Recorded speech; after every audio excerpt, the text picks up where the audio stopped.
আসসালামু আলাইকুম চাচা। ওয়ালাইকুম আসসালাম। কেমন আছেন চাচা? ভালো আছি বাবা, তুমি? জি চাচা, আমিও ভালো। এখনো তো এলে না বাবা? আসলে চাচা একটু ব্যস্ত আছি, তাই যেতে পারবো না। চিন্তা করবেন না, সব ঠিক হয়ে যাবে। জানি বাবা, তোমার উপর আমার আস্থা আছে, তুমি সবকিছু ঠিক করে দিবে। তা বাবা, এখন কি করো? প্রাইভেট পড়িয়ে আসলাম, এখন বাসায় যাব। তোমার খুব কষ্ট হয় তাই না বাবা? আরে না, আমার কোনো কষ্ট হয় না, আপনি আমাকে নিয়ে চিন্তা করবেন না। আচ্ছা চাচা, এখন রাখি, বাসার প্রায় কাছাকাছি চলে এসেছি। সাবধানে থাকবেন আপনারা। তুমিও ভালো থাকবে বাবা। জি, আসসালামু আলাইকুম। ওয়ালাইকুম আসসালাম। বাসায় এসে ফ্রেশ হলাম, তারপর কিছু খেলাম। কিছুক্ষণ পর আদিবা ফোন দিল। কোথায় তুই? এই তো এইমাত্র প্রাইভেট পড়িয়ে আসলাম। তুই কোথায়? কই আর থাকবো, বাসায় আছি, ভালো লাগছে না।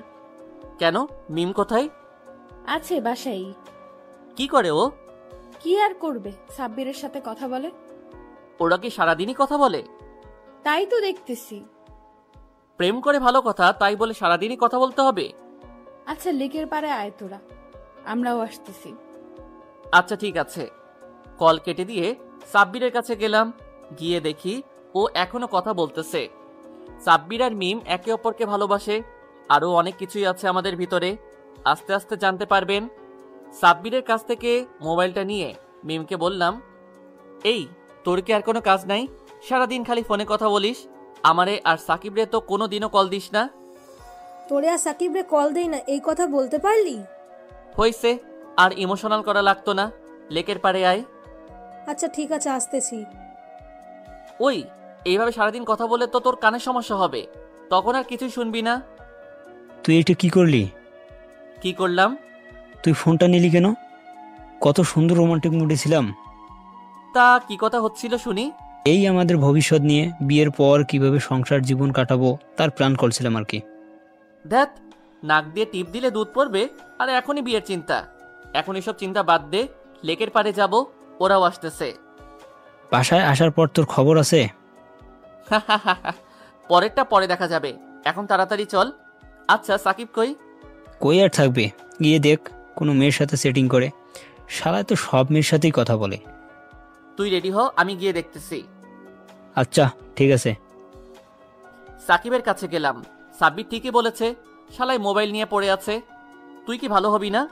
কেন, আমি কি খারাপ নাকি? শুধু খারাপ না, তার থেকেও বেশি কিছু। কয়টা মেয়ের সাথে কথা বলিস তুই? আরে তেমন কিছু না, শুধু টাইম পাস করি। আর যাদের সাথে কথা বলি তারাও আমার সাথে টাইম পাস করে। তা রিলেশন করলেই তো পারিস। তুই করলেও তো পারিস। আমার আবার রিলেশন? হয়তো তা কোনোদিনও সম্ভব হবে না। আদিবাকে না বললে কি করে হবে? ওকে হয়তো কোনোদিনও বলতে পারবো না। কেন পারবি না? জানি না, বলার পর যদি ও আমার সাথে সম্পর্ক নষ্ট করে ফেলে, সেই ভয়ে। তা তুমি তোমার ভয় নিয়ে থাকো, কোন দিন দেখমু ওর বিয়ের কার্ড দিছে আমাদের, আর তুই সারা জীবনেই দেবদাস হয়ে থাকবি। এত ভয় কিসের দোস্ত? আমরা সবাই তোর সাথে আছি, বলে দেখ ওকে। জানি না ওর সামনে গেলে কি হয়। যতবারই বলার চেষ্টা করি ততবারই আমার কি যেন হয়। হয়তো কোনোদিনও বলতে পারবো না, আর তোরাও বলবি না। তুই প্রমিস করিয়েছিস বিধায় এখনো বলি নাই, তা না হলে আরো আগে বলে দিতাম। তবে মনে হয় না এই প্রমিস বেশি দিন রাখতে পারবো। এখন তাড়াতাড়ি চল, ওরা মনে হয় এসে পড়েছে। রেডি হয়ে লেকের পাড়ে গেলাম। আদিবা আর মিম আমাদের আগেই এসে পড়েছে। সন্ধ্যার পর যে কি ভিড় থাকে লেকের পাড়ে তা বলার মতো না। বসার জন্য জায়গা পাওয়া যায় না। এই এতক্ষণ লাগে তোদের আসতে? আমরা কত আগে এসে বসে আছি। সময় কি আর এমনি বেশি লাগছে? এই দুইটা যে এত কথা বলতে পারে ফোনে। আর মিম, তোদের সবসময় দেখা হয়, তারপরও ফোনে এত কি কথা বলিস? আর কিছুদিন পর তো তোরা দুজনের একজনও কানে শুনবি না। কালকে স্টাডি ট্যুরে যাব, অনেক আনন্দ করব। তোদের দুজনকে যদি দেখি একজন আরেকজনের সাথে আঠার মতো লেগে রয়েছিস, তাহলে তোদের খবর আছে। কি? কালকেই আমরা যাব? আমাদের তো মনেই ছিল না। কোনো কিছুই তো গুছালাম না, কিছু জিনিস কিনাও লাগতো, তাও তো কিনে হলো না দোস্ত। সত্যি আর এখন কেনা যাবে কিনা তাও জানি না। সারাদিন ফোনে কথা বললে মনে কিভাবে থাকবে? যদি উল্টাপাল্টা কিছু খাস তাহলে তোদের খবর আছে। আরে না, আমরা কি ওই ধরনের ছেলে নাকি? চা খেতে ইচ্ছে করতেছে, চল মামার দোকানে গিয়ে চা খেয়ে আসি। ওদের ওখান থেকে তাড়াতাড়ি এসে পড়লাম। বাসায় এসে গোছানোর কাজে লেগে পড়লাম। একদমই মনে ছিল না, এমনি তো তাড়াতাড়ি ঘুমাতে হতো কারণ সকালে উঠতে হবে। আর এখন ব্যাগ গোছাতেই অনেক রাত হয়ে যাবে। অত সকালে যে কিভাবে ঘুম থেকে উঠবো জানি না। অবশ্য চিন্তা নেই, ওরা ফোন দিয়েই উঠবে। ব্যাগ গোছাতে গোছাতে অনেক রাত হয়ে গেল। খেয়ে দিয়ে সবাই ঘুমিয়ে পড়লাম। খুবই ক্লান্ত লাগছিল, বিছানায় শুয়ে পড়তেই ঘুমিয়ে গেলাম। মোবাইলের শব্দে ঘুমটা ভেঙে গেল। মনে হয় সকাল হয়ে গেছে, তাই আদিবা ফোন দিয়েছে। কিন্তু কলটা রিসিভ করে যা শুনলাম তাতে আমার ঘুম একদমই ভেঙে গেছে। আপনি একদমই চিন্তা করবেন না চাচা, আমি ডাক্তার নিয়ে আসছি। ঠিক আছে বাবা। ঘড়ির দিকে তাকিয়ে দেখলাম 5টা বেজে গেছে। এর ভিতরে আজানও দিয়েছে। ওযু করে নামাজ পড়লাম। সাকিব আর সাব্বিরকে ডাক দিলাম না, ওরা হয়তো আর একটু পর ঘুম থেকে উঠেই যাবে, তাই তাড়াতাড়ি করে বেরিয়ে পড়লাম। খুবই চিন্তা লাগছে, জানি না কি হবে। রাস্তা দিয়ে যাইতেছি আর 2 বছর আগের কথা ভাবতেছি। প্রথম যখন অনার্সে ক্লাস করতে যাব, রাস্তা দিয়ে হাঁটতেছি, হঠাৎ 10 থেকে 12 বছরের একটা মেয়ে চোখে পড়ল। মেয়েটা কেঁদে কেঁদে ভিক্ষা করছিল। খুবই খারাপ লাগলো মেয়েটাকে দেখে। দুনিয়াটা বড়ই অদ্ভুত, যে মেয়েটার স্কুলে থাকার কথা সেই মেয়েটাই এখন রাস্তায় ভিক্ষা করছে। মেয়েটার সাথে কথা বলতে মন চাইল। তুমি কে, আর এখানে এভাবে কাঁদছো কেন? স্যার, আমার একটু সাহায্য করেন। আমার ভাইটার অসুখ, ভাই ছাড়া এই দুনিয়াতে আমার আর কেউ নাই। মেয়েটার কথা শুনে চোখ দিয়ে পানি বেরিয়ে গেল। মেয়েটাকে বললাম, তুমি কোথায় থাকো, আমাকে সেখানে নিয়ে চলো, আমি তোমার ভাইয়ের চিকিৎসা করাবো। তারপর মেয়েটা আমাকে একটা বস্তিতে নিয়ে আসলো। সেখানে গিয়ে দেখলাম মেয়েটার মতো আরো 6-7 জন আছে। হয়তো সবারই মেয়েটার মতো অবস্থা। একটা সুন্দর জীবন তাদের মৌলিক অধিকার, অথচ সেই অধিকার তারা পাচ্ছে না। সবাই এক জায়গায় গোল হয়ে দাঁড়িয়ে আছে, আর তাদের মাঝখানে 8-10 বছরের একটা ছেলে পড়ে আছে। তাই এই ছেলেটাই হয়তো এই মেয়েটার ভাই। ছেলেটাকে ডাক্তারের কাছে নিয়ে গেলাম। ডাক্তার কিছু ওষুধ লিখে দিল, বলল এগুলো খেলে ঠিক হয়ে যাবে। ওষুধগুলো নিয়ে আবার বস্তিতে আসলাম। কেন জানি খুবই খারাপ লাগছিল, কারণ আর বেশি কিছুদিন এভাবে থাকলে ছেলেটাকে হয়তো বাঁচানো যেত না। আমি আমার সিদ্ধান্ত নিয়ে ফেলেছিলাম ছেলে আর মেয়েটাকে আমার সাথে রাখার। মেয়েটাকে বলার পর সে যা বলল তাতে আমার চোখ দিয়ে পানি বের হয়ে গেল। মেয়েটাকে বলার পর সে আমাকে বলেছিল, আপনাকে অনেক ধন্যবাদ স্যার। আপনি আমাদের জন্য যা করেছেন তা কখনো শোধ করতে পারবো না। আজকে 7 দিন ধরে আমার ভাই অসুস্থ ছিল। এখানে যে ছেলেমেয়েগুলোকে দেখছেন তারা সবাই মিলে ভিক্ষা করে টাকা জমিয়েছিলাম ভাইয়ের চিকিৎসার জন্য, কিন্তু ডাক্তার বলল এই সামান্য টাকায় চিকিৎসা হবে না। খুব কষ্ট পাচ্ছিলাম, কি করব বুঝতে পারতেছি না। ভাই ছাড়া যে আমার কেউ নাই, সেই ভাই যদি চিকিৎসার অভাবে মারা যায় তাহলে বড় বোন হয়ে সেটা কিভাবে সহ্য করব। ঠিক তখনই আপনি ফেরেশতার মতো এসে সাহায্য করলেন। আমাদের সাথে আরো একজন থাকে, সে খুবই বয়স্ক লোক, তার সব থাকতেও সে একা। সেও আমার ভাইয়ের জন্য ভিক্ষা করতে গেছে। আমরা একজনের খাবার সবাই মিলে ভাগ করে খাই, কারণ আমরা সবাই এক। এখন আমি আর আমার ভাই ভালো জীবনযাপনের আশায় কি করে তাদের ছেড়ে যাব। আমরা এখানেই অনেক সুখী আছি। মেয়েটার কথা শুনে চোখ দিয়ে পানি বেরিয়ে গেল। কাঁদতে কাঁদতে মেয়েটাকে জড়িয়ে ধরলাম। এইটুকু মেয়ে কথাগুলো বলে বড়দের মতো। এরা একজন আরেকজনকে কতটা ভালোবাসে, তা আমরা শিক্ষিত মানুষ কখনো পারবো না। না, যত কষ্টই হোক না কেন আমি এদের সবাইকেই নিয়ে যাব। মেয়েটাকে বললাম, যদি সবাইকেই নিয়ে যাই তাহলে যাবে আমার সাথে? স্যার, আপনি কিভাবে এতগুলো মানুষের দেখাশোনা করবেন? এমনিতেই আপনি অনেক করেছেন, আপনার কথা কখনো ভুলবো না। আমরা চাই না আপনাকে আর কষ্ট দিতে, চলে যান আপনি। চুপ, একদম চুপ। কথা বেশি শিখে গেছো তুমি, আর আমাকে স্যার না ভাইয়া বলবা। আজ থেকে আমি তোমাদের বড় ভাই, আর আমি চাই না আমার ভাই বোনেরা কষ্টে থাক। মেয়েটা কাঁদতে কাঁদতে আমাকে জড়িয়ে ধরে বলল, আপনি একা আমাদের দায়িত্ব নেবেন? তা আমার উপর ছেড়ে দাও। কিছুক্ষণ পর একজন বৃদ্ধ লোক আসলো। সব ছেলেমেয়েরা গিয়ে তাকে জড়িয়ে ধরলো। চাচা, এই ভাইয়াটা আমাদের সবাইকে নিয়ে যাবে। তুমি কি করে একা এসব করবে? পারবো আমি। কি আজব দুনিয়া, যেখানে নিজের ছেলেমেয়েরা আমাকে রাস্তায় ফেলে দিয়েছে সেখানে তুমি আমাদের নিয়ে যেতে চাও, অথচ আমার সাথে কোনো রক্তেরও সম্পর্ক নেই তোমার। রক্তের সম্পর্ক তো এই ছেলে মেয়েদের কারোর সাথে কারো নেই, আপনার ও এই ছেলে মেয়েদের সাথে নেই। তারপরও আপনারা সবাই এক। আসলে এই দুনিয়ায় রক্তের চেয়েও বড় সম্পর্ক হলো মনুষ্যত্বের, যা আমাদের সবাইকে একই বন্ধনে বেঁধে রাখে। আর আজকে থেকে আমাকে আপনার ছেলে মনে করবেন।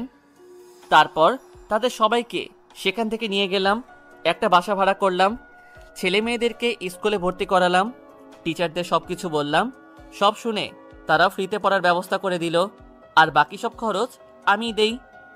আচ্ছা, তোমাদের কারো তো নাম জানা হলো না, কি নাম তোমাদের? জানি না। মন খারাপ করো না, আজকে থেকে তোমার নাম জান্নাত।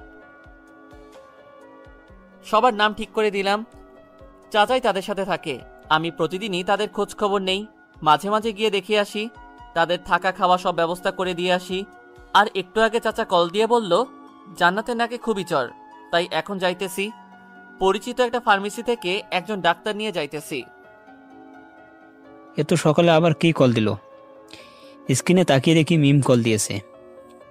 কি হয়েছে তোমাদের? রবিকে কল দিতেছি, ওর ফোন বন্ধ। তোমাদের দিলাম কিন্তু ধরো না।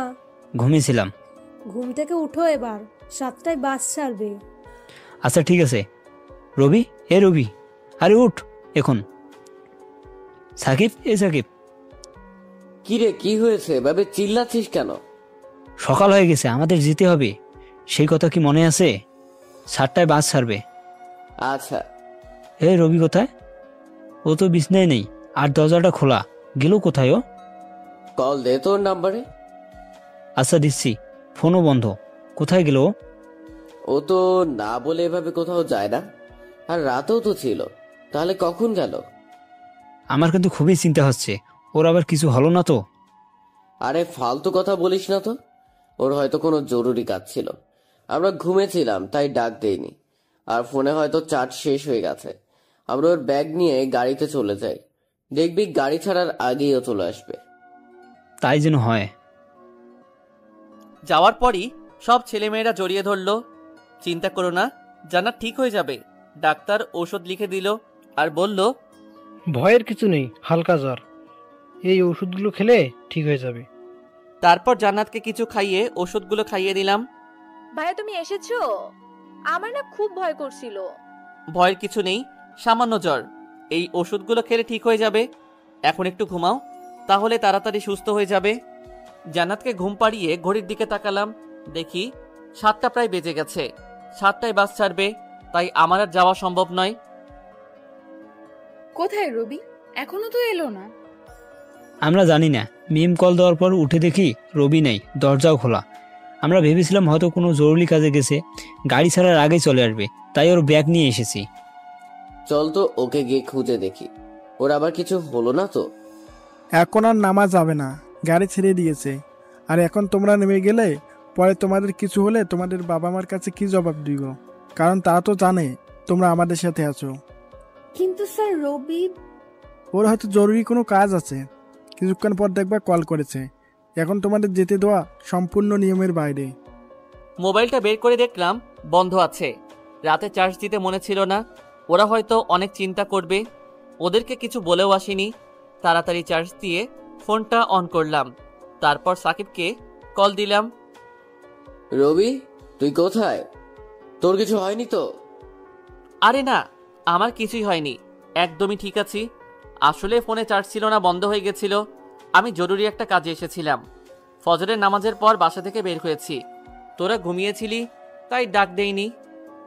তুই কি মানুষ না অন্য কিছু? এরকমটা কেউ করে? জানিস তোর জন্য আমরা কতটা চিন্তিত ছিলাম। আমরা ভেবেছিলাম তুই হয়তো গাড়ি ছাড়ার আগেই চলে আসবি, তাই তোর ব্যাগও নিয়ে এসেছি। কিন্তু তুই আসিসনি, আমরা তো ভয় পেয়ে গেছিলাম যে তোর আবার কিছু হয়নি তো। গাড়ি থেকে নেমে আসতে চাইছিলাম, কিন্তু টিচার নামতে দেয় নাই। তুই আমাদের বললেই পারতি। সরি রে, বুঝতে পারি নাই। বুঝতে পারবাও না, নাও আদিবার সাথে কথা বলো। তোরে হাতের কাছে পাইলে যে কি করতাম এখন তা শুধুই আমি জানি। তুই একটা বদমাইশ। এই তুই হাসছিস কেন? তোর মুখে এইগুলো শুনতে ভালোই লাগে। চুপ, একদম চুপ। ট্যুর থেকে আসি, তারপর তোর খবর নিব। শালা তোর চিন্তায় আমরা মরে যাই আর তুই জরুরি কাজ নিয়ে আসিস। কতটা ভয় যে পাইছিলাম। তুই একবারও আমাদের ফোন দেওয়ার প্রয়োজন মনে করলি না? ওই চুপ করে আছিস কেন? কিছু বলছিস না কেন? কি বলবো? আসলেই তুই একটা বদমাইশ। জানি আমি। আচ্ছা তোরা ট্যুর এনজয় কর, রাখলাম। ওরা আর কিছু বলার আগেই কল কেটে দিলাম, কারণ যা বলেছি তারপর হয়তো ওরা আমাকে মেরেই ফেলতো। জানি না ওরা আসার পর কি হবে। সবাই মিলে একসাথে নাস্তা করলাম। ভাবছি ওরা না ফিরে আসা পর্যন্ত এখানেই থাকবো। এখানে থাকার কথা শুনে ছেলেমেয়েরা খুবই খুশি হয়েছে। নাস্তা করে বিছানায় শুয়ে পড়লাম। খুবই ক্লান্ত লাগছিল, তাই ঘুমিয়ে পড়লাম। ঘুম থেকে উঠে ওদের সাথে কিছুক্ষণ আড্ডা দিলাম। এর মধ্যেই জান্নাত ঘুম থেকে উঠে গেছে। তারপর ওর কাছে গেলাম। এখন কেমন লাগছে জান্নাত? ভালো ভাইয়া। তুমি কখন আসলে? আসছি আরো আগেই। চিন্তা করো না, খুব তাড়াতাড়ি সুস্থ হয়ে যাবা। তোমাকে খুব কষ্ট দিলাম ভাইয়া। আমাদের জন্য তুমি যা করেছো তা হয়তো আমাদের আপন ভাই থাকলেও করতো না। আমরা কখনো ভাবিনি এরকম জীবন পাবো। যাও, তোমাদের সাথে কথা নাই। তোমরা আমাকে আপন ভাই ভাবো না। তুমি তো আমাদের বাবা মায়ের মতো। বাবা মা যেভাবে ছেলে মেয়েদের দেখাশোনা করে ঠিক তেমন ভাবে তুমি আমাদের দেখাশোনা করো। বড়দের মতো কথা কোথায় শিখছো তুমি? রাস্তায় থাকতাম না, তাই শিখে গেছি। চুপ, আর একবারও ওইসব কথা বলবা না। কিন্তু ভাইয়া না বলে তো আর আমাদের পরিচয় মুছে যাবে না। তোমরা কি ছিলে তাতে তোমার পরিচয় হবে না। সামনে কি হবা সেটাই তোমাদের আসল পরিচয় হবে। মন দিয়ে লেখাপড়া করবা, যাতে তোমরা সবাই বড় কিছু অর্জন করতে পারো। সবসময় একটা কথা মনে রাখবা, যুদ্ধটা তোমার নিজের সাথে নিজের। তোমার সব থেকে বড় প্রতিদ্বন্দ্বী তুমি নিজেই। অনেক ভালোভাবে পড়ালেখা করব ভাইয়া, আপনার জন্য হলেও করব। তা না হলে আপনার সব কষ্ট বৃথা যাবে। অনেক কথা হয়েছে, এখন কিছু খেয়ে নাও, তাহলে ভালো লাগবে। কিন্তু খেতে ইচ্ছে করছে না ভাইয়া। না খেলে তাড়াতাড়ি সুস্থ হবা না। তারপর জান্নাতকে কিছু খাইয়ে দিলাম। তারপর ওকে বললাম বিশ্রাম নিতে, আর আমি অন্যদের কাছে চলে আসলাম। এভাবে 2 দিন কেটে গেল। জান্নাত সুস্থ হয়ে গেছে। এই 2 দিনে অনেক ভালো সময় কেটেছে বাচ্চাদের সাথে। আসলে বাচ্চাদের সাথে থাকলে এমনি মন ভালো থাকে, কারণ ওরা হলো নিষ্পাপ। আজকে রাতেই ওরা ট্যুর থেকে চলে আসবে, তাই ঠিক করলাম দুপুরে খাওয়ার পরই ওখান থেকে চলে আসব। আসার সময় খুবই খারাপ লাগছিল। বাচ্চারা সবাই জড়িয়ে ধরে কান্না করছিল। আমারও চোখ দিয়ে পানি বেরিয়ে পড়ছিল। আর বেশিক্ষণ ওখানে থাকলাম না, ওদের বুঝিয়ে শুনিয়ে চলে আসলাম। আমাকে কান্না করতে দেখলে হয়তো ওরা আরও কান্না করত, তাই তাড়াতাড়ি চলে আসলাম। বাসায় আসার পর চাচার কাছে ফোন দিয়ে ওদের খবর নিলাম। বিছানায় শুয়ে পড়তেই ঘুমিয়ে গেলাম। রাতে ওদের আসার জন্য অপেক্ষা করতে থাকলাম। কিছুক্ষণ পর দরজায় কেউ নক করলো। দরজা খুলেই তো অবাক হয়ে গেছি, কারণ সাকিব আর সাব্বিরের সাথে আদিবা মিমও ছিল। আজকে আমি শেষ। আদিবা আর মিমকে বললাম, তোরা এই রাতে এখানে কেন? কেউ দেখে ফেললে কি হবে? চুপ, আগে তোর সাথে বোঝাপড়া, তারপর এখান থেকে যাব। আরে দেখে ফেললে কি হবে? না, কিছুই হবে না। তারপর ওরা 4 জন আমাকে ইচ্ছে মতো বলতে লাগলো।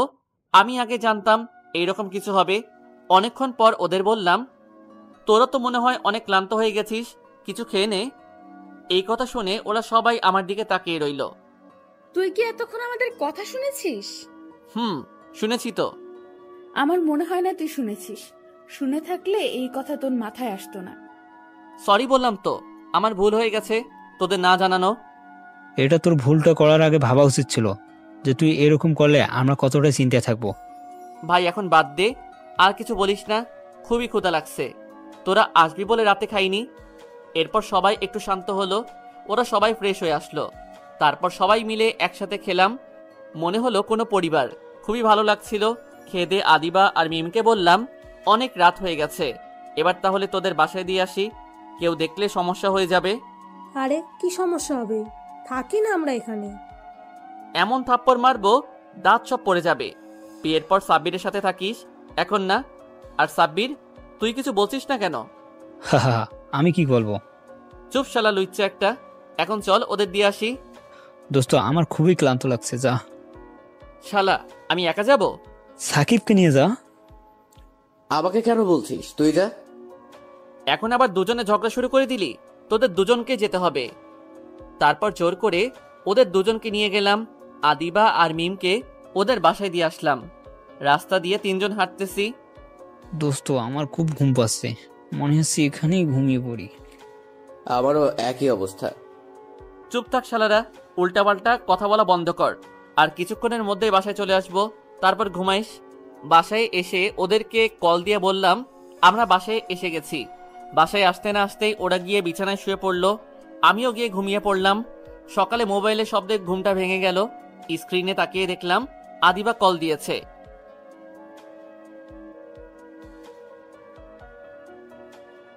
এত সকালে কল কেন দিয়েছিস? কলেজে যাবি না? ওরা দুজন এখনো ঘুমাচ্ছে, মনে হয় না আজকে যাওয়া হবে। তোরা যা, তারপর নোটগুলো আমাদের দিয়ে দিস। তোরা যে এইগুলো বলবি তা আমরা আগে থেকেই বুঝতে পারছি। আচ্ছা ঠিক আছে, তোরা ঘুমা। কল কেটে দিয়ে আবার ঘুমিয়ে পড়লাম। ঘুম থেকে উঠে ফ্রেশ হয়ে বাইরে গেলাম নাস্তা করতে। দোস্ত রাতে খুবই ক্লান্ত লাগছিল, এখন অনেক ভালো লাগছে। সত্যি রে, এখন নিজেকে অনেক ফ্রেশ ফ্রেশ মনে হচ্ছে। আজকে তো কলেজেও গেলাম না, কি করব এখন? আরে এত চিন্তা করছিস কেন? এখন নাস্তা করে বাসায় গিয়ে আবার ঘুমাবো। চুপ শালা, সারাদিন ঘুম ছাড়া কি আর কিছু ভাবতে পারিস না? দোস্ত চল কোথাও ঘুরতে চাই। ওরা জানতে পারলে আমরা শেষ। আরে দূরে কোথাও যাব না, কাছেই কোথাও যাব। বিকেলের আগেই চলে আসবো। তাছাড়া দোস্ত, মেয়ে মানুষ নিয়ে ঘুরতে গেলে মজা নাই। তা ঠিক বলছিস। রবি কি বলিস? কি আর বলবো সাব্বির, তোর এই কথা যদি মিমকে বলি তাহলে কেমন হবে? খুবই ভালো হবে দোস্ত। ভাই এই কথা মিম জানতে পারলে আমি শেষ। আচ্ছা চল ঘুরতে যাই, অনেকদিন ঘুরতে যাই না আমরা। নাস্তা করে বাসায় আসলাম, তারপর তিনজনে রেডি হয়ে বাইক নিয়ে বেরিয়ে পড়লাম। অনেক জায়গায় গেলাম, অনেকদিন পর সেই মজা করলাম। ওরা ঠিকই বলেছে, মেয়ে মানুষ নিয়ে আসলে এইরকম মজা পেতাম না। একটা রেস্টুরেন্টে লাঞ্চ করলাম, তারপর বাসায় আসলাম। বাসায় এসে ফ্রেশ হয়ে শুয়ে পড়লাম। সারাটা দিন বাইকে ঘোরাঘুরি করেছি, খুবই ক্লান্ত লাগছিল। তিনজনই ঘুমিয়ে পড়লাম। সন্ধ্যার একটু আগে ঘুম থেকে উঠলাম। সন্ধ্যার পর আদিবাদের কল দিয়ে লেকের পাড়ে আসতে বললাম। লেকের পাড়ে যাওয়ার পর আদিবা বলল, কালকে কলেজে যেতে হবে না। কেন? কালকে সবাই মিলে রেস্টুরেন্টে লাঞ্চ করব, আর তোদের সবার জন্য একটা সারপ্রাইজ আছে। কি সারপ্রাইজ? তা বলে দিলে তো আর সারপ্রাইজ হলো না। কি সারপ্রাইজ তা কালকেই জানতে পারবি, তবে বিশেষ কিছু। ভালোই হবে, কালকে তোরা ট্রিট দিবি। অনেকদিন তোরা ট্রিট দিস না। ওদের সাথে আড্ডা দিয়ে বাসায় চলে আসলাম। দোস্ত, তোদের কি মনে হয় কি সারপ্রাইজ দিবে? দেখ তোর প্রপোজ করতে পারে। ফালতু কথা বলিস না তো। ফালতু কথা না, আদিবাকে দেখেই মনে হচ্ছে যে ও তোকে কালকে প্রপোজ করবে। তুই কিভাবে এই কথা বলছিস? আরে দেখছিস না আদিবা কিভাবে ওবের কেয়ার করে, তাই তো বলছি। সেই কেয়ার তো আদিবা তোর আর আমারও করে, আর মিমও রবির কেয়ার করে। আচ্ছা এখন এসব বাদ দে, কালকে গেলেই জানতে পারবো। সারাটা রাত ঘুমাতে পারলাম না চিন্তায়। পরের দিন দুপুরে রেস্টুরেন্টে গেলাম, গিয়ে দেখি ওরা আমাদের আগেই চলে এসেছে। আমরা যাওয়ার পর আদিবা বলল, পরিচিত হয়ে নে তোরা, ও হচ্ছে মারুফ, তোদের দুলা ভাই। ওর সাথে আমার বিয়ে পারিবারিকভাবে ঠিক হয়ে আছে, আর আমরা একে অপরকে ভালোবাসি। ও এতদিন দেশের বাইরে ছিল, তাই তোদের সাথে পরিচয় করাতে পারিনি। গতকালকেই দেশে এসেছে, আর কিছুদিন পরেই আমাদের বিয়ে হবে। কি? তোরা সবাই অবাক হয়ে গেছিস তাই না? তা কেমন লাগলো সারপ্রাইজটা? না মানে ভালোই ছিল। আমাদের আগে তো কখনো বললি না তার ব্যাপারে। তোরা তো কখনো জানতেও চাস নাই, তাই বলি নাই। রবি তুই ঠিক আছিস তো? হ্যাঁ আমি ঠিক আছি, হঠাৎ করে মাথাটা ঘুরছে। কি? তাড়াতাড়ি চল বাসা যাই। কি হয়েছে? চল হাসপাতালে যাই। আরে না, তোর যেতে হবে না, তোরা লাঞ্চ কর, সে অনেক দিন পর এসেছে। আমরা রাতে তোদের সাথে দেখা করব। এটা বলে রবিকে ওখান থেকে নিয়ে আসলাম। রবি তোর চোখে পানি কেন? তোর সাথে পরিচয় হওয়ার পর এই প্রথম তোকে কষ্ট পেতে দেখলাম। সরি রে। তোরা সরি বলছিস কেন? জানি না চোখ দিয়ে কেন পানি পড়ছে, আর ভুলটা তো আমারই ছিল। ও তো শুধু আমাদের ওর ভালো বন্ধুই ভাবতো। আমি শুধু ওকে বন্ধু নয়, অন্য কিছু ভেবেছি। দোষটা আমারই। তারপরও কেন জানি খুবই কষ্ট হচ্ছে ভাই। তোরা আমাকে প্রমিস কর ভাই, আদিবাকে কখনো এই কথাগুলো বলবি না। চুপ থাক তুই। কি হয়েছে তোর? এমন করছিস কেন? আর শোন, বিয়ে এখনো হয় নাই। আদিবাকে যে করে হোক তোর কাছে নিয়ে আসবো। আমি জানি তোরা সেটা পারবি, কিন্তু ও তো আমাকে ভালোই বাসে না। তাহলে তোরা এটা কেন করবি? ও মারুফকে ভালোবাসে, আর বন্ধু হয়ে আমাদের এটাই চাওয়া উচিত যে ও সুখে থাকুক। চুপ কর তুই। সাকিব, তাড়াতাড়ি হাসপাতালে যেতে হবে। ওর অবস্থা আমার ভালো লাগছে না। এই রবি, রবি কথা বলছিস না কেন?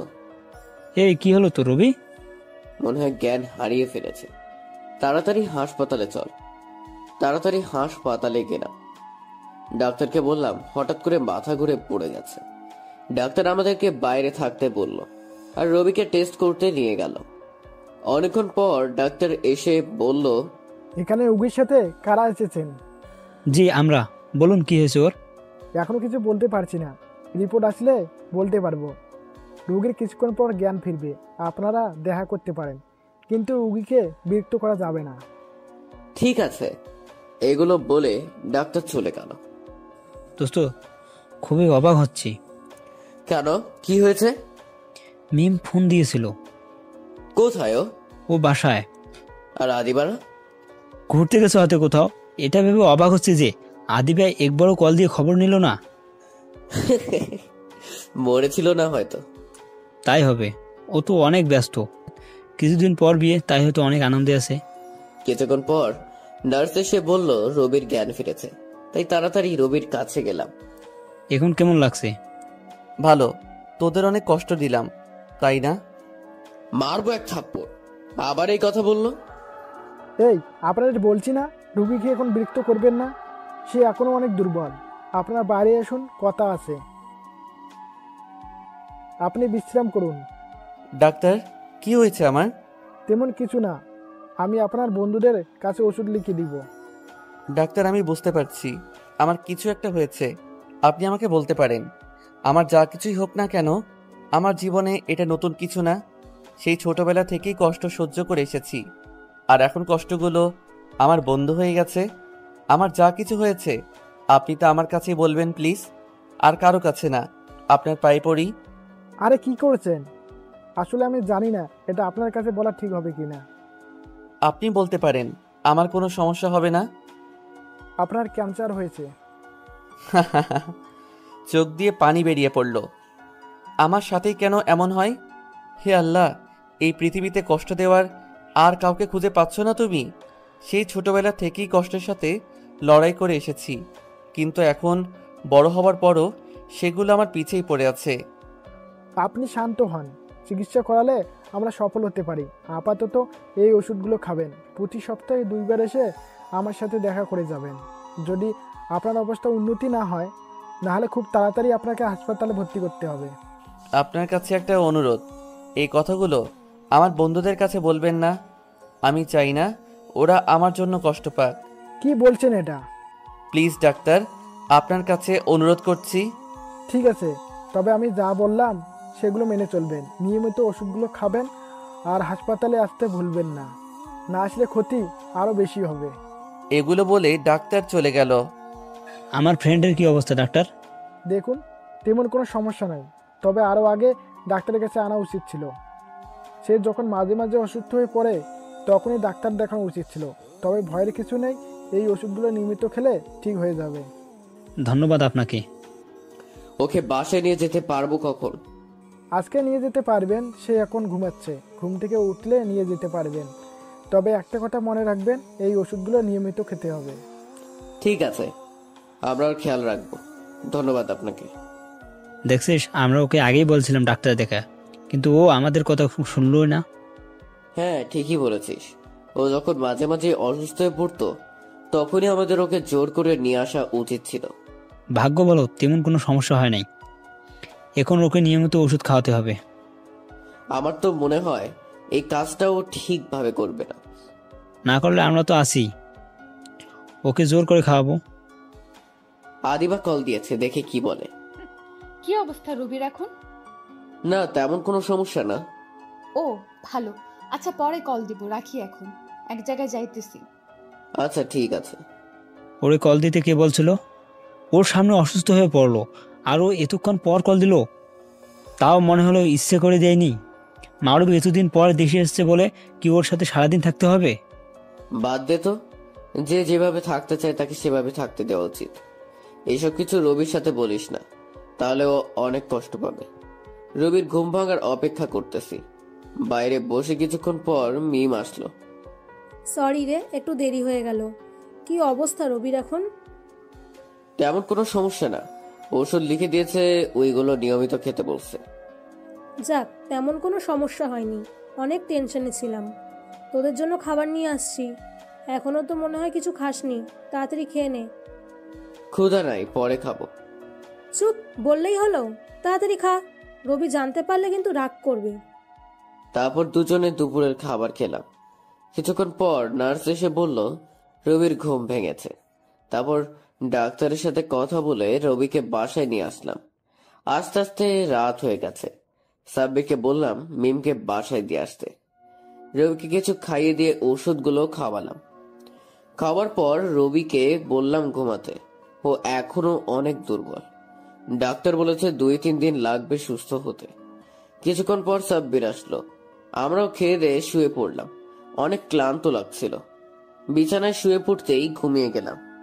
3 দিন পর এখন রবি মোটামুটি সুস্থ।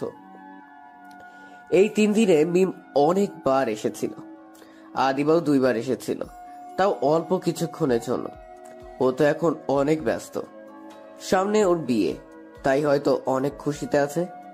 ভালোই হয়েছে, ও ওর মতো থাকুক। আজ অনেক দিন পর লেকের পাড়ে এসেছি সন্ধ্যার পর। আগে প্রতিদিনই আসতাম। এতদিন রবি অসুস্থ থাকায় আশা হয়ে ওঠেনি। রবি আগের থেকে কেন জানি চুপচাপ হয়ে গেছে। আগের মতো আর কথা বলে না, ফাইজলামি করে না। হয়তো আদিবার জন্য, জানি না ওকে কিভাবে সান্ত্বনা দিব। ওকে দেখে মনে হয় ওর মনের মধ্যে অনেক কষ্ট লুকিয়ে আছে। লেকের পাড়ে আমি, সাব্বির আর মিম। আদিবারও আসার কথা ছিল, কিন্তু এখনো আসেনি। আগে যে সবার প্রথমে থাকতো, সে এখন সবার শেষে। এটাই হয়তো বাস্তবতা। রবি, তোকে এইভাবে দেখতে আমাদের কারোই ভালো লাগছে না। প্লিজ আগের মতো হয়ে যায়। চাইলেই সবকিছু সম্ভব না। দুনিয়াটা একটা গোলকধাঁধার মতো, যত সামনে আগাবো ততই মনে হচ্ছে পিছনে চলে যাচ্ছি। মাঝে মাঝে ভাবি কি এমন ভালো কাজ করেছিলাম যে তোদের মতো বন্ধু পেয়েছি। তোরা আমার জন্য যা করেছিস, আমার নিজের বাবাও তা করেনি। মানে? যখন আমার বয়স 10 বছর, তখন আমার মা মারা যায়। মোটামুটি বুঝতাম যে মার ভালোবাসা আর পাবো না।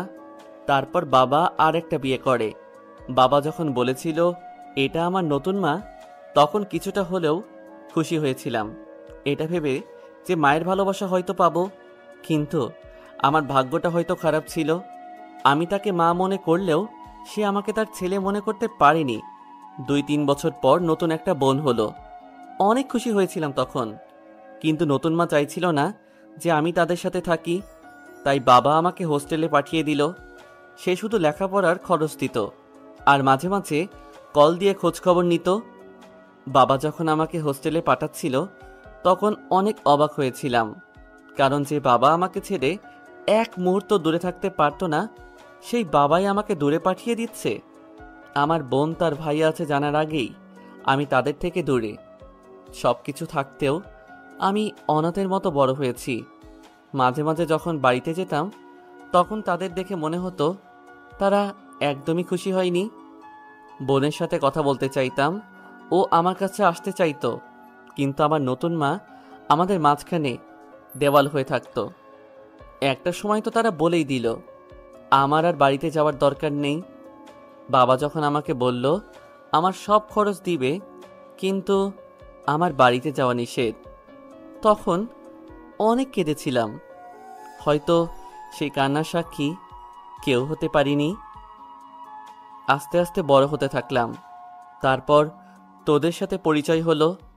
তখন মনে হলো আমার কষ্টের দিন শেষ, কিন্তু আমার ভাগ্যে হয়তো আগে থেকেই লেখা ছিল কারো ভালোবাসা পাবো না।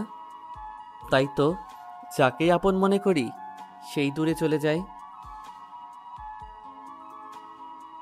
যাকেই সব থেকে বেশি ভালোবেসেছি সেই আমাকে ছেড়ে চলে গেছে। জানিস, মাঝে মাঝে খুব কষ্ট হয়। একটা দিন যদি নিজের পরিবারের সাথে ভালোভাবে কাটাতে পারতাম তাহলে আর কিছুই চাওয়ার থাকতো না, কিন্তু সেই আশা হয়তো কখনো পূরণ হবে না। ছোট বোনটা হয়তো এখন অনেক বড় হয়ে গেছে, ও হয়তো জানেই না ওর কোনো বড় ভাই আছে। ও দেখতে কেমন তাও জানি না। মাঝে মাঝে মনে হয় আমি মরে গেলেই ভালো হবে। আর কিছু বলতে পারলাম না, তার আগেই ওরা তিনজন আমাকে জড়িয়ে ধরলো। কাঁদতে কাঁদতে বলল সবাই, আর কখনো এই কথা বলবি না। কে বলছি তুই একা? আমরা আছি না? তুই এতটা কষ্টে ছিলি আর আমরা তোর বন্ধু হয়ে তা বুঝতে পারিনি। কেমন বন্ধু আমরা? দেখবি একদিন সব ঠিক হয়ে যাবে। তুই তোর পরিবারের ভালোবাসা পাবি, আর আদিবারও। আর আদিবার তো বিয়ে এখনো হয়ে যায়নি। যখন পরিবারের ভালোবাসা পাবো তখন হয়তো আর আমি এই পৃথিবীতে থাকবো না, আর আদিবা শুধুই আমাকে বন্ধু ভাবে। আমারই ভুল হয়েছে ওকে বন্ধু না ভেবে অন্য কিছু ভাবা। আমি চাই তোরা কখনো আদিবাকে আমার ব্যাপারে কিছুই বলবি না। এর ভিতরেই আদিবা চলে এসেছে, কিন্তু ও একা না, সাথে মারুফ ভাইও আছে। কেমন আছিস তোরা? ভালোই। তুই কেমন আছিস? আমিও অনেক ভালো আছি। রবি, তোর কি অবস্থা? ভালো। তোকে তো আগের মতো লাগছে না, কেমন জানি লাগছে। তোকে দেখে মনে হচ্ছে তুই পরিবর্তন হয়ে গেছিস। আগের মতন আর কথা বলিস না। সবাই পরিবর্তন হয়, তাই আমিও হয়েছি। মানে বুঝলাম না। বাদ দে তো, তোরা কি কোথাও যাচ্ছিস? ও হ্যাঁ, মনেই তো ছিল না। মারুফের সাথে একটু শপিং এ যাব। শুধুমাত্র তোকে দেখতে এখানে এসেছি। ও ধন্যবাদ। ধন্যবাদ কেন? আমাকে দেখতে এসেছিস তাই। আচ্ছা তোরা যা, দেরি হয়ে যাচ্ছে তোদের। ভালো থাকিস, গেলাম। ও কি সেই আদিবা যে আমাদের ছাড়া কিছুই বুঝতো না? রবি অসুস্থতা জানার পরও ও এতটা পরিবর্তন কিভাবে হতে পারে? আরে এখন এসব কথা বাদ দে তো। সবার কাছেই তার ভালোবাসার মানুষ গুরুত্বপূর্ণ, ওর কাছেও তাই। ভালো লাগছে না, চল বাসায় যাই। তোরা দুজন মিমকে বাসায় পৌঁছে দিয়ে আয়। দুজন কেন, একজন গেলেই তো হয়। আমি একা একটু হাঁটি, কেন জানি না এখন খুবই একা থাকতে ইচ্ছে করছে। সামনে হয়তো একাই থাকতে হবে। কিসব উল্টাপাল্টা বলিস রবি? তুই এখনো অসুস্থ। আরে না, আমি একদমই ঠিক আছি। তোরা যা, আর একা তো বাসায় যাব। তোরা মিমকে পৌঁছে দিয়ে বাসায় চলে আসিস। একা একা রাস্তায় হাঁটতেছি, হয়তো সামনে একাই থাকতে হবে, কারণ আর কিছুদিনের হয়তো অদিতি এই পৃথিবীর। খুব কষ্ট হচ্ছে ছেলে মেয়েদের জন্য। আমি ছাড়া তো ওদের আর কেউ নেই। আমি চলে গেলে ওদের কি হবে? আমি তো ওদের কথা দিয়েছিলাম কখনো ওদের ছেড়ে যাব না। ওরা তো আমাকে অনেক ভালোবাসে। ওরা কি আমার চলে যাওয়া সহ্য করতে পারবে? দু চোখ বেয়ে পানি পড়ছে। জানি না এটা কিসের কষ্ট। বেশি দিন বাঁচব না তার জন্য না, বাচ্চাদের ছেড়ে যাব তার জন্য। হয়তো বাচ্চাদের জন্যই কষ্ট হচ্ছে, কারণ আমার জীবন তো অনেক আগেই শেষ হয়ে গেছে যখন মা আমাকে ছেড়ে চলে গেছে। আমার উচিত ছিল মায়ের সাথে চলে যাওয়া, তাহলে হয়তো এখন কষ্ট পেতাম না। চিৎকার করে কাঁদতে ইচ্ছে করছে, আর বলতে ইচ্ছে করছে, মা তুমি কেন আমাকে একা ছেড়ে চলে গেলে? দেখো দেখো তুমি, আমি একদমই ভালো নেই, অনেক কষ্টে আছি আমি। মা মা তুমি চিন্তা করো না, আমিও কিছুদিন পর তোমার কাছে চলে আসব। হঠাৎ মোবাইলে কল আসলো। স্ক্রিনে তাকিয়ে দেখলাম চাচা কল দিয়েছে।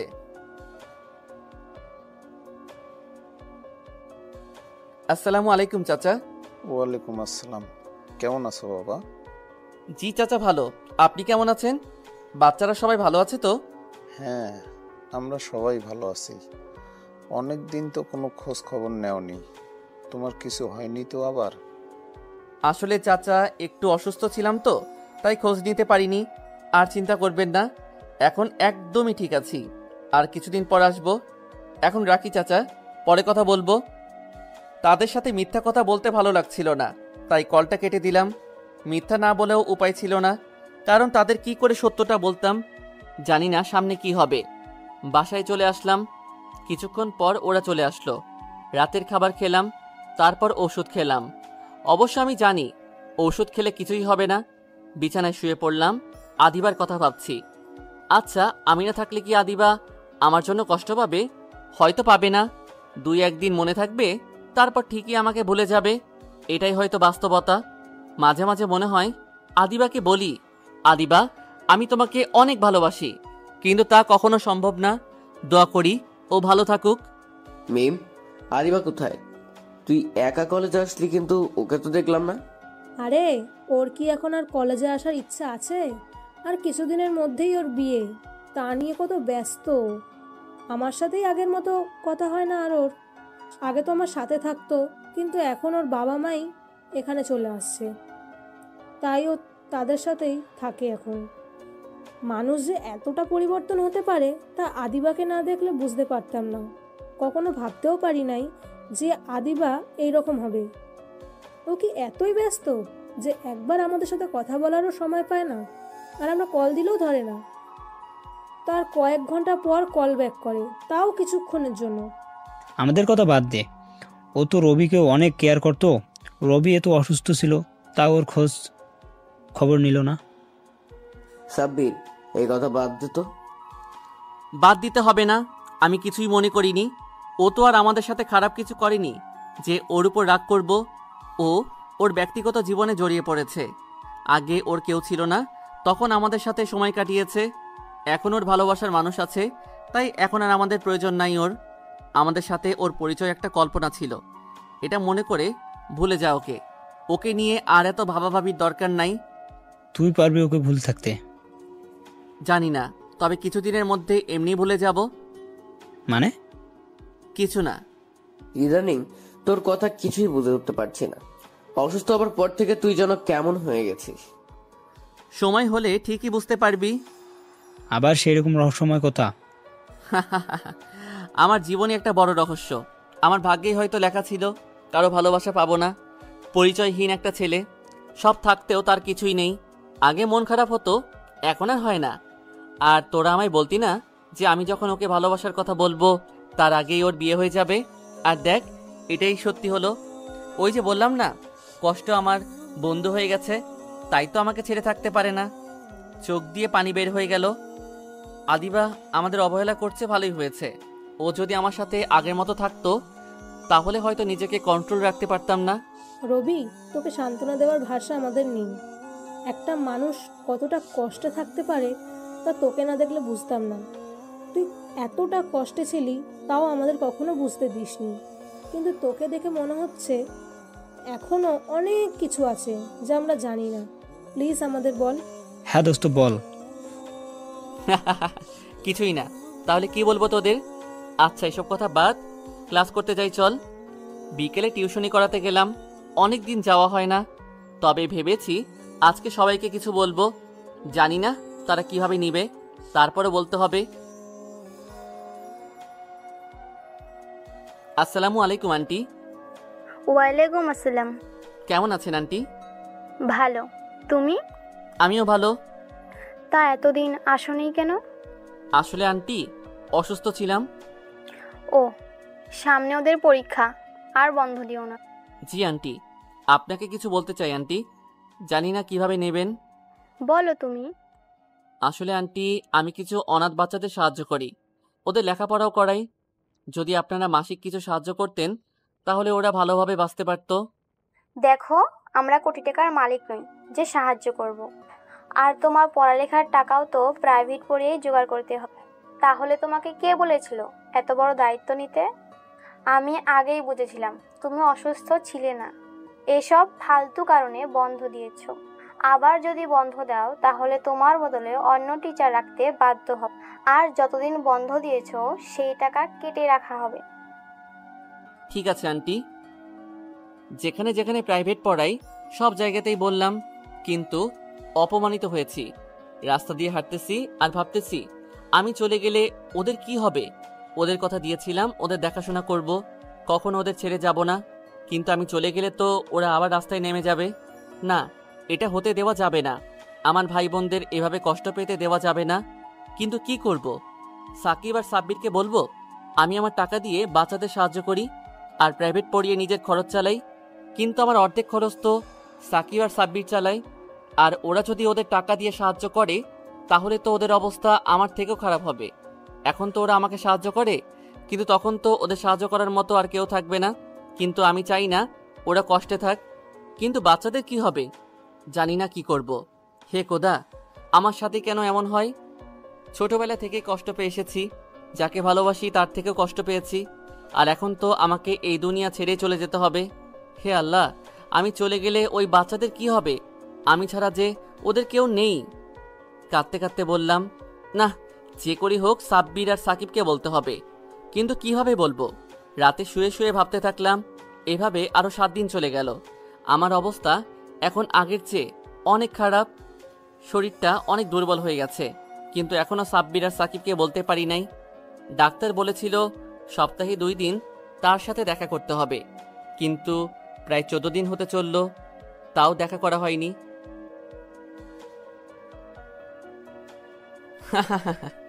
দেখা করেই বা কি হবে? দেখা করলেই তো আর বেঁচে থাকবো না, হয়তো কিছুদিন বেশি বাঁচবো, কিন্তু তা হাসপাতালে কাটাতে হবে। আর আমার জন্য কে এত টাকা খরচ করবে? অনেকদিন বাচ্চাদের দেখি না, আজকে যাব, ওদের সাথে 1-2 দিন থাকবো। হয়তো আর কখনো ওদের সাথে থাকা হবে না। আমি যাওয়াতে বাচ্চারা অনেক খুশি হয়েছে, কিন্তু আমি খুশি হতে পারিনি, কারণ আমি চলে গেলে হয়তো ওরা আবার আগের জীবনে চলে যাবে। অনেক কষ্টে চোখের পানি আটকে রাখলাম। বাবা, তুমি ঠিক আছো তো? আমি ঠিকই আছি চাচা। না মানে, তোমাকে দেখতে আগের মতো লাগছে না, কেমন জানি হয়ে যাচ্ছ। না, আমার কিছুই হয়নি। তারপর বাচ্চাদের সাথে কিছুক্ষণ সময় কাটালাম। ভাইয়া, তোমার জন্মদিন কবে? কেন? আরে বলোই না। তারপর একটা তারিখ বললাম ওকে। আমার জন্মদিন কবে তা জানতে চাইছো কেন? আর কিছুদিন পরেই তো তোমার জন্মদিন। আমরা সবাই মিলে তোমার জন্মদিন উদযাপন করব। যদি আমি না থাকি? থাকবে না মানে? কোথায় যাবা? ওই দিন তোমার থাকতেই হবে, কোথাও যেতে পারবে না। কখন কি হয় তা কেউ বলতে পারে না। হতে পারে ওই দিন আমার কোনো গুরুত্বপূর্ণ কোনো কাজ থাকতে পারে। না, ওই দিন তোমার কোনো কাজ থাকবে না, তুমি আমাদের সাথে থাকবে। জান্নাতকে জড়িয়ে ধরে বললাম, এত কথা কোথায় শিখছো আমার মিষ্টি বোন? তোমার বোন না, তাই শিখে গেছি। আচ্ছা ধরো আমি যদি কোথাও হারিয়ে যাই, তুমি কি আমাকে খুঁজবে? না, খুঁজবো না, কারণ তোমাকে কখনো হারাতে দিব না।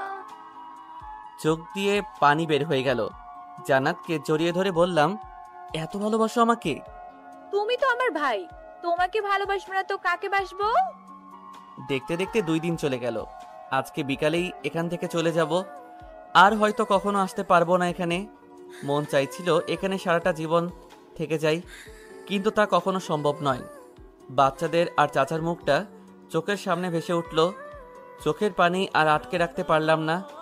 বাচ্চারা সবাই দৌড়ে এসে আমায় জড়িয়ে ধরল। ওরাও কাঁদছে। অনেকক্ষণ ওদের জড়িয়ে ধরেছিলাম। অনেক কষ্টে চোখের পানি মুছে ওদের বললাম, মন দিয়ে লেখাপড়া করবে, কখনো কোনো কিছুর জন্য কষ্ট পাবে না। একটা কথা মনে রাখবে, তোমাদের অনেক বড় হতে হবে। চাচা বাচ্চাদের খেয়াল রাখবেন। তারপর সেখান থেকে চলে আসলাম, আর পিছনে ফিরে তাকালাম না। এর ভিতরে সাকিব ফোন দিয়ে বলল লেকের পাড়ে আসতে। তারপর সেখান থেকে লেকের পাড়ে যেতে লাগলাম। হঠাৎ মোবাইলে একটা কল আসলো অপরিচিত নাম্বার থেকে। রিসিভ করলাম। রিসিভ করার সাথে সাথেই অপর পাশ থেকে কেউ বলতে লাগলো, তোমার মাথায় কি সমস্যা আছে? তুমি বুঝতে পারছো যে তুমি কত বড় সমস্যায় আছো? তোমাকে বলেছিলাম সপ্তাহে 2 বার দেখা করতে। এতদিনে তো তোমার হাসপাতালে ভর্তি হয়ে যাওয়ার কথা। আমারই ভুল ছিল। ওই দিন যদি তোমার বন্ধুর কাছে সব কিছু বলতাম তাহলে ঠিক হতো। আমি অনেক ব্যস্ত ছিলাম, অনেক খুঁজে তোমার নাম্বার পেয়েছি। এতদিনে তো তোমার অনেক অসুস্থ হয়ে যাওয়ার কথা। এখনই তুমি চলে আছো, তোমাকে ভর্তি হতে হবে। ধন্যবাদ আপনাকে আমাকে কল দেওয়ার জন্য। আজকে আমার কাজ আছে, কালকে আসবো। তুমি বুঝতে পারছো না তোমার সাথে কি হতে চলেছে। প্লিজ ডাক্তার, আর আমি অতটাও অসুস্থ না। কালকে ঠিক আপনার সাথে দেখা করব। বলেই কল কেটে দিলাম। আমি জানি আমার সাথে কি হতে চলেছে। শুধু শুধু হাসপাতালে ভর্তি হয়ে কি হবে। কিছুক্ষণ পরেই লেকের পাড়ে এসে পড়লাম। কিন্তু অন্য দিনের তুলনায় আজকে সবাই চুপচাপ, কেউ কোনো কথা বলছে না। ওদের দেখে মনে হচ্ছে কোনো কারণে ওদের মন খারাপ। সবাই এভাবে মন খারাপ করে বসে আছিস কেন? কি হয়েছে? আদিবার কালকে বিয়ে, তোকেও কল দিতে চেয়েছিল কিন্তু আমরা নিষেধ করেছি। বলেছি তোকে কল দিতে হবে না, আমরাই বলে দিব। আরে এটা তো খুশির খবর, এতে মন খারাপের কি আছে? আমাদের তো আনন্দ করার কথা, আমরা অবশ্যই কালকে যাব। ওদেরকে মুখে এই কথা বললেও ভিতরে যে কতটা কষ্ট পেয়েছি তা শুধু আমি জানি। কি হলো, সবাই এইভাবে অবাক হয়ে তাকিয়ে আছিস কেন? তোর খারাপ লাগছে না? খারাপ লাগবে কেন? আমি তো আর ওকে বলি নাই যে ভালোবাসি ওকে, আর ও তো জানেও না এটা। ও শুধুই আমাদেরকে ওর বন্ধু ভাবে, তাহলে খারাপ লাগবে কেন? ও আমাদের বন্ধুও ভাবে না। ও আমাদের সাথে কিরকম আচরণ করছে তোর তো অজানা নয়। আরে ধুর, এসব এখন বাদ দে তো, আমরা অবশ্যই কালকে যাব। দোস্ত একটা সত্যি কথা বলতো, তুই কেন যেতে চাইছিস? শেষবারের মতো ওকে দেখতে। অনেক ইচ্ছা ছিল ওকে বিয়ের সাজে দেখতে, আর হয়তো ওর সাথে দেখা হবে না।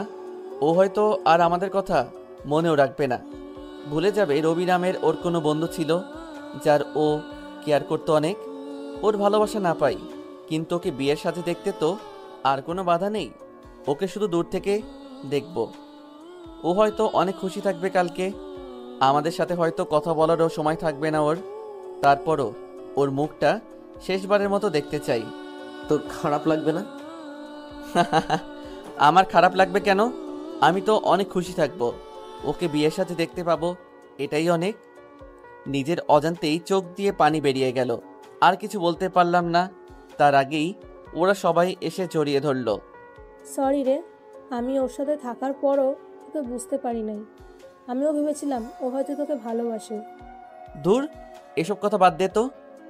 পরের দিন রেডি হয়ে আদিবার বিয়েতে গেলাম, কিন্তু সারাটা দিন ফোনটা বেজেই চলেছে। ডাক্তার অনেকবার কল দিয়েছে কিন্তু রিসিভ করি নাই। আজ বা কাল আমাকে চলে যেতেই হবে। হয়তো হাসপাতালে ভর্তি হলে আরও কিছুদিন বেঁচে থাকলেও থাকতে পারি, কিন্তু আজকে হাসপাতালে ভর্তি হলে আদিবাকে আর কোনোদিন দেখতে পারবো না। আমার কাছে আদিবাকে শেষবারের মতো দেখাটাই অনেক গুরুত্বপূর্ণ। ওর হাসি মুখটা শেষবারের মতো দেখতে চাই ওকে বিয়ের সাজে কেমন লাগে। সকাল থেকে তোকে এতবার কে কল দিয়েছে? আর বলিস না, পরিচিত একজন একটা কাজের জন্য বিরক্ত করছে। চল, আদিবা ওর সাথে দেখা করতে বলেছে। তোরা যা, আমার ভালো লাগছে না। আমরাও যাব না। আরে তোরা যা, না গেলে ও হয়তো কষ্ট পাবে, আর আমি চাই না আজকে ও কোনো কষ্ট পাক। আজকে শুধু ওকে খুশি দেখতে চাই। তারপর ওরা আদিবার সাথে দেখা করতে চলে গেল, আর আমি ঘুরে ঘুরে সব কিছু দেখছি। হয়তো আর কিছুক্ষণের অতিথি আমি। অনেক দুর্বল লাগছে, এক জায়গায় বসে পড়লাম, আর এদিকে ডাক্তার কল দিয়েই যাচ্ছে। ফোনটা বন্ধ করে রাখলাম। আমার শরীরের যা অবস্থা তাতে অনেক আগেই আমার হাসপাতালে ভর্তি হওয়ার দরকার ছিল। ভর্তি হয়ে আর কি হবে, তার থেকে যতক্ষণ বাঁচবো একটু খুশিতে বাঁচতে চাই। কিছুক্ষণ পর ওরা আসলো। দোস্ত তুইও যা, আদিবার সাথে কথা বলে আয়। না থাক। তোর কি হয়েছে? এভাবে বসে আছিস কেন? কিছু হয় নাই, এমনি বসে আছি। দোস্ত চল যাই এখান থেকে। কেন? আদিবার অন্য কারোর সাথে বিয়ে হয়ে যাবে, এখন ও অন্য কারোর সাথে চলে যাবে। তুই তা সহ্য করতে পারবি? খুব সহজে তো বলে দিলি। আমরা জানি তুই কতটা কষ্টে আছিস। সব থেকে বড় কষ্ট কি জানিস? আদিবাকে এত ভালোবাসি, কিন্তু ও তা জানতেই পারলো না, আর হয়তো কখনো জানতেও পারবেও না। ওর সাথে আর কখনো দেখা হবে না, এটাই অনেক কষ্টের। তবে খুশিও লাগছে অনেক, কারণ আদিবা অনেক খুশি আজকে। দোস্ত তোকে দেখতে কেমন জানি লাগছে, চল হাসপাতালে যাই। আরে না, আমার কিছুই হয় নাই। তুই বললেই হলো, তোর চোখ বন্ধ হয়ে আছে, তাড়াতাড়ি হাসপাতালে যেতে হবে। তোর কোনো কথা শুনবো না, চল এখন। প্লিজ দোস্ত, আদিবাকে শেষবারের মতো দেখতে দে। কথা দিলাম, ও এখান থেকে চলে গেলেই হাসপাতালে যাব। তুই পাগল হয়ে গেছিস? তোর চোখ বন্ধ হয়ে আসছে। প্লিজ দোস্ত, আমার যা কিছুই হোক না কেন তাতে আমার কিছু যায় আসে না। শুধু আদিবাকে শেষবারের মতো দেখতে চাই, ওকে যে অনেক ভালোবাসি দোস্ত। চোখের পানি বেরিয়ে গেল। বিয়ের কার্যক্রম শুরু হয়ে গেল। নিজের ভালোবাসাকে অন্য কারোর সাথে বিয়ে হতে দেখা যে কতটা কষ্টের তা বোঝানো হবে না। যার সাথে এমনটা হবে শুধু সেই বুঝতে পারবে।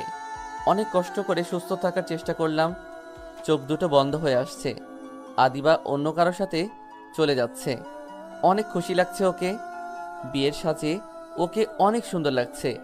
হয়তো এটাই ওকে শেষ দেখা। এরপর হয়তো পুরো পৃথিবীর সাথে আমার সম্পর্ক ছিন্ন হয়ে যাবে। চোখ দুটো বন্ধ হয়ে যাবার আগে শেষবারের মতো আদিবাকে দেখে নিলাম। দু চোখ বেরিয়ে পানি পড়ছে। রবি, রবি, কি হয়েছে তোর? চোখ খুলছিস না কেন? তাড়াতাড়ি ওকে হাসপাতালে নিয়ে যেতে হবে। হাসপাতালে ডাক্তারের কাছে নিয়ে গেলাম। ডাক্তার রবিকে আইসিইউতে নিয়ে গেল। অনেকক্ষণ পর ডাক্তার এসে আমাদের রাগী গলায় বলল, আপনারা কি মানুষ না অন্য কিছু? তাকে আরো আগে হাসপাতালে নিয়ে আসেননি কেন? জানেন তার কি হয়েছে? তার ক্যান্সার হয়েছে, কিন্তু আপনাদের বলতে নিষেধ করেছিল। তাকে বলেছিলাম সপ্তাহে 2 বার আমার সাথে দেখা করতে, কিন্তু সে আসেনি। এতদিনে তার হাসপাতালে ভর্তি হওয়ার কথা, কিন্তু সে হয়নি। একটা মানুষ কি করে নিজেকে এত অবহেলা করতে পারে তাকে না দেখলে বুঝতে পারতাম না। অনেক খুঁজে তার নাম্বার জোগাড় করে তাকে গতকাল কল দিয়েছিলাম হাসপাতালে আসার জন্য, কিন্তু সে আসেনি। আজকেও তাকে কল দিচ্ছিলাম, কিন্তু সে ফোন বন্ধ করে রেখেছে। আরও আগে ভর্তি হলে হয়তো তার আরও কিছুদিন বাঁচার সম্ভাবনা থাকতো, কিন্তু এখন আর আমাদের কিছু করার নেই। এটা বলেই ডাক্তার চলে গেল। ডাক্তারের কথা শুনে মনে হলো আমরা যেন সবাই পাথর হয়ে গেছি। কথা বলার ভাষা হারিয়ে ফেলেছি। দু চোখ বেরিয়ে পানি পড়ছে সবার। তোরা শুনছিস ওর নাকি ক্যান্সার হয়েছে, রবি নাকি আর বাঁচবে না। আর আমরা ওর বন্ধু হয়ে এই কথাগুলো জানলাম না। কেমন বন্ধু আমরা ওর? আরে না, রবির কিছুই হয়নি। ডাক্তার ভুল বলছে। দেখবি রবি ঠিক হয়ে যাবে। ও আমাদের ছেড়ে যেতে পারে না। ও আমাদের এতটা ভালোবাসে যে ওর কষ্টের কথা আমাদের জানতেও দেয়নি। কাঁদতে কাঁদতে সাব্বিরকে জড়িয়ে ধরলাম। তিনজনই বসে বসে চোখের পানি ফেলছি আর ওর সাথে কাটানোর সময়টাকে মনে করছি। রবির মোবাইলটা অন করলাম আর সাথে সাথে কেউ কল করলো। স্ক্রিনে তাকিয়ে দেখলাম চাচা লেখা। রিসিভ করার সাথে সাথে অপর পাশ থেকে একটা ছোট্ট মেয়ে বলতে লাগলো, ভাইয়া তুমি কোথায়? তোমার ফোন বন্ধ কেন? তোমার কিছু হয়নি তো? আসলে আমি রবির ফ্রেন্ড। রবি হাসপাতালে আছে। তারপর হাসপাতালের নাম বলে দিলাম তাকে। কিছুক্ষণ পর একটা বয়স্ক লোক আর তার সাথে 7-8টা ছোট ছোট ছেলে মেয়ে আসলো। আপনারা কারা? আমরা সবাই অনাথ। রবি ভাইয়া রাস্তা থেকে তুলে এনে আমাদের দেখাশোনা করছেন, আমাদের পড়ালেখা করাচ্ছেন। রবি ভাইয়ের কি হয়েছে? রবি আর বাঁচবে না, ওর ক্যান্সার হয়েছে। বলার সাথে সাথে বাচ্চারা সবাই কাঁদতে লাগলো। ওদের চিৎকার শুনে আরো অনেক লোক এসে গেছে। ওদের এভাবে কাঁদতে দেখে উপস্থিত সবার চোখে পানি এসে গেছে। চোখ খোলার পর দেখি আমি হাসপাতালের বেডে শুয়ে আছি। নার্সকে বললাম আমার বন্ধুদের সাথে কথা বলতে চাই। কিছুক্ষণ পরই দেখি বাচ্চারা সবাই দৌড়ে এসে আমাকে জড়িয়ে ধরেছে আর চিৎকার করে কাঁদছে। আমি ভাবি নাই যে ওদের এখানে দেখব। ভাইয়া তুমি বলেছিলে কখনো আমাদের ছেড়ে যাবে না, তাহলে এখন যাচ্ছ কেন? তুমি অনেক পচা, কথা দিয়ে কথা রাখো না। আমাদের ছেড়ে যেও না ভাইয়া। তুমি তো আমাদের বাবা মা, আর বাবা মা কি কখনো তাদের সন্তানকে ছেড়ে যায়? আমি অনেক খারাপ, তাই তো তোমাদের ছেড়ে যাচ্ছি। আমাকে মাফ করে দিও। একটা কথা মনে রাখবে, আমি সবসময়ই তোমাদের সাথে আছি। যখনই আমার কথা মনে পড়বে তখনই ওই আকাশের দিকে তাকাবে। আকাশের কোনো একটা তারার ভিতরে আমি আছি। দোস্ত, একটা কথা তোদের অনেক আগে থেকে বলতে চেয়েছি, কিন্তু পারিনি। আমি ছাড়া ওদের কেউ নাই। দয়া করে ওদের দেখাশোনা করিস। আমি চাই না ওরা আবার রাস্তায় থাকুক। দয়া করে ওদের দেখিস। ওই, ওদের কিচ্ছু হবে না, তোকে কথা দিলাম। আমরা ওদের দেখাশোনা করব। তোর কিছুই হবে না দোস্ত, তুই সুস্থ হয়ে যাবি। মিথ্যা সান্ত্বনা কেন দিচ্ছিস? আমার আর কোনো কষ্ট নেই। জানিয়ে কষ্ট পাচ্ছিলাম তা তো ঠিক হয়ে গেছে। তোদের অনেক কষ্ট দিলাম দোস্ত, পারলে আমাকে মাফ করে দিস।